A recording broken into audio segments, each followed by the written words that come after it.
Balancing parents की series में अब तक आपने देखा कि ऐसे कौन से सिम्टम्स हैं जो बच्चे के डिप्रेशन को डिनोट करते हैं, या ऐसे कौन से कारण हैं जिसके कारण बच्चे के अंदर डिप्रेशन फील होता है या क्रिएट होता है। आज की सीरीज में हम जानेंगे उन डेवलपमेंटल स्टेज के बारे में जिनसे होता हुआ बच्चा गुजरता है और जिनका असर उनकी कॉग्निटिव डेवलपमेंट पर होता है।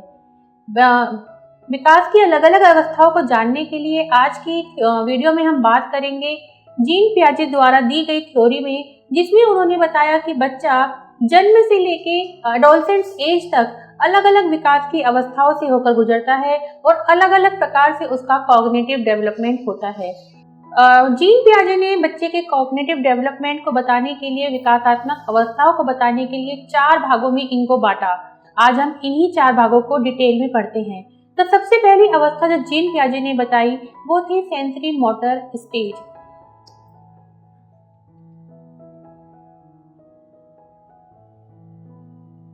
सेंसरी मोटर स्टेज, ये स्टेज बच्चे के जन्म से लेकर 2 साल तक की अवस्था तक रहती है।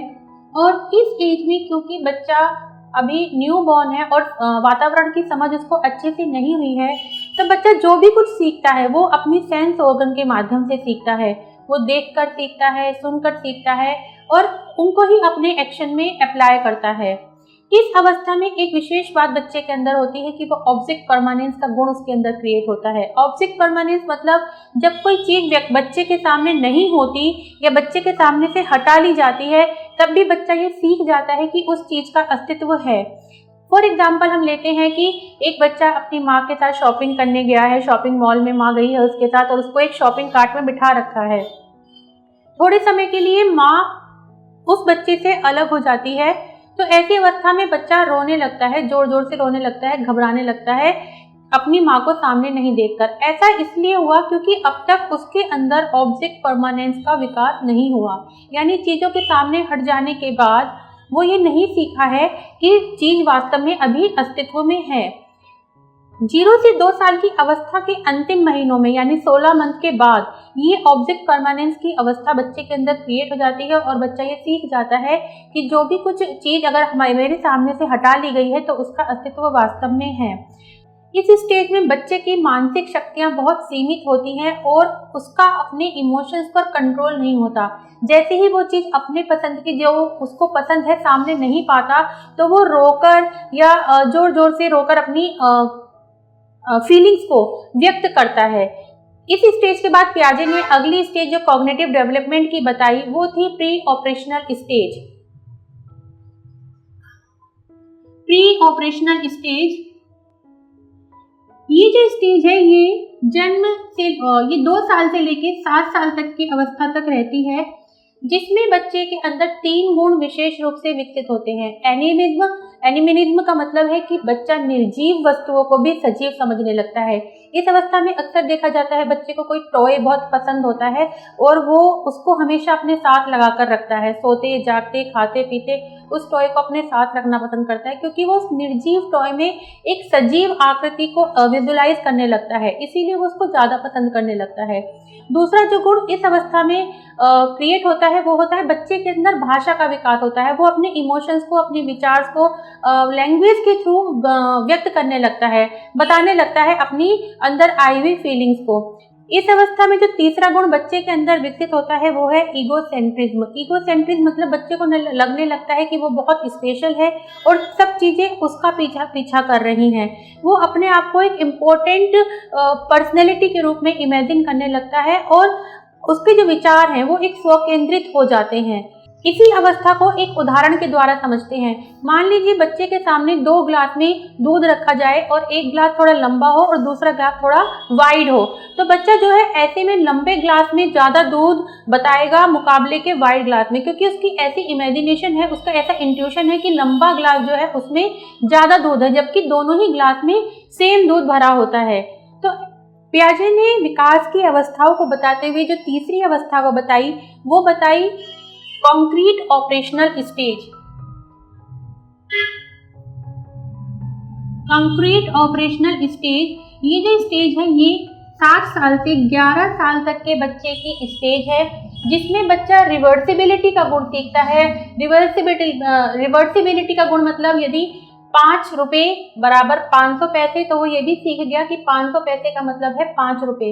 इसके साथ उसके अंदर लॉजिकल थिंकिंग का विकास होता है, लेकिन वो लॉजिकल थिंकिंग इतनी वाइड नहीं होती कि वो उसको हाइपोथेटिकली सोच सके। इस अवस्था में बच्चे के अंदर ऑर्गेनाइज्ड थिंकिंग का विकास होता है। कोई भी ऐसी प्रॉब्लम जो सीक्वेंस से रिलेटेड है या क्लासिफिकेशन से रिलेटेड है, बच्चा उसको अच्छे से करने लगता है।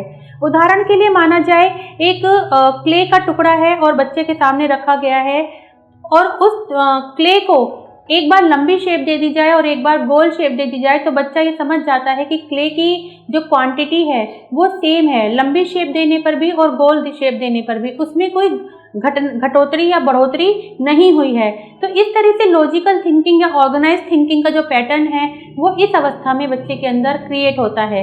इसके बाद जो फोर्थ स्टेज बच्चे के अंदर इस अवस्था में क्रिएट होती है, कॉग्निटिव डेवलपमेंट की जो फोर्थ स्टेज पियाजे ने बताई फॉर्मल ऑपरेशनल स्टेज, मतलब पूरी तरह से औपचारिकता की स्टेज। बच्चे का कॉग्निटिव डेवलपमेंट बहुत हद तक हो चुका होता है। Logical thinking, creative thinking, organize thinking, इस तरह से बच्चा सोचने लगता है और चीज़ों को समझने भी लगता है, लेकिन तब भी उसकी थिंकिंग इतनी वाइड नहीं होती कि वो हाइपोथेटिकली सोच सके। हाइपोथेटिकली का मतलब है कि कोई प्रॉब्लम है, उसके अच्छाई, उसकी बुराई, हर तरह से वो उस प्रॉब्लम को सोच सके। इसमें बच्चा एक हाइपोथेसिस बनाता है और उसको टेस्ट करता है, और टेस्ट करने के बाद एक कंक्लूजन भी निकालता है। क्रिएटिविटी का गुण इस अवस्था में पूरी तरह से बन चुका होता है और बच्चा नए नए प्रयासों को करता है।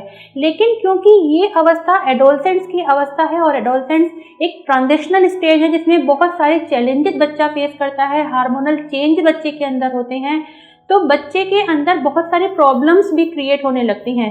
जैसे सबसे बड़ी प्रॉब्लम जो है इस स्टेज में, जो स्टेज 11 साल से लेकर 18 साल तक की एडोलसेंस पूरा होने तक की मानी जाती है, सबसे बड़ी प्रॉब्लम इस अवस्था में आती है आइडेंटिटी क्राइसिस। बच्चे अपनी पहचान स्थापित करना चाहते हैं, अपने अस्तित्व को, अपने वजूद को स्थापित करना चाहते हैं, और वो अपनी आइडेंटिटी को प्रूव करने की कोशिश में कई बार गलत बिहेवियर भी अपना लेते हैं। दूसरी जो सबसे बड़ी समस्या इस अवस्था में आती है वो है कि बच्चा आइडलिज्म और रियलिज्म के बीच अंतर नहीं कर पाता। हर बच्चे के मन में एक इमेज होती है, एक आइडल होता है, उसको बच्चा वैसा बनना चाहता है, लेकिन रियलिटी कुछ और होती है।